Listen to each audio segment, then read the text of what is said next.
Quand Olivier Guichard, lors d'une inauguration prétexte, rencontre le 23 janvier 1998 à Sablé, le premier magistrat de la ville, il y a là comme un parfum de passage de témoin. Pour François Fillon, qui est en quelque sorte intronisé dauphin du patron des Pays de la Loire, qu'il est à la fois long et sans faille, le chemin parcouru depuis son premier mandat de conseiller municipal sabolien. Lorsque Joël Le Teul est décédé en 1980 et que les habitants, enfin les élus de Sablé sont venus me demander de me présenter aux élections municipales, je suis tombé des nues.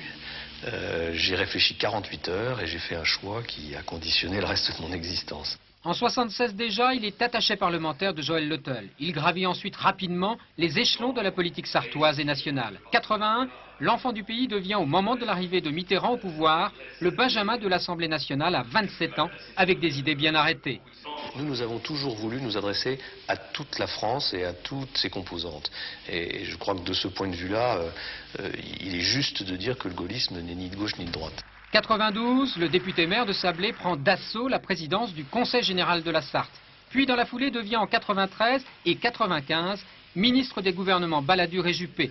Ce professionnel de la politique n'a guère eu le temps depuis d'exercer ses passions.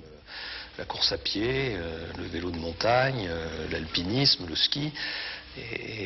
Mais je reconnais qu'avec le temps qui passe, mes performances ne s'améliorent pas. Et pour cet homme pressé qui s'est lié d'une amitié indéfectible pour Philippe Séguin, la politique revient vite à la une. Le bouleversement du calendrier électoral apporté par les législatives anticipées n'a pas encore fini de produire des effets.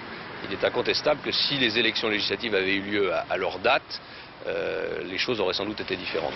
Même si les conséquences de cette dissolution, dont on n'a pas fini de parler, lui trottent toujours dans la tête, une chose est sûre, pour reconquérir le pouvoir, François Fillon n'est pas prêt à vendre son âme pour des alliances contre nature.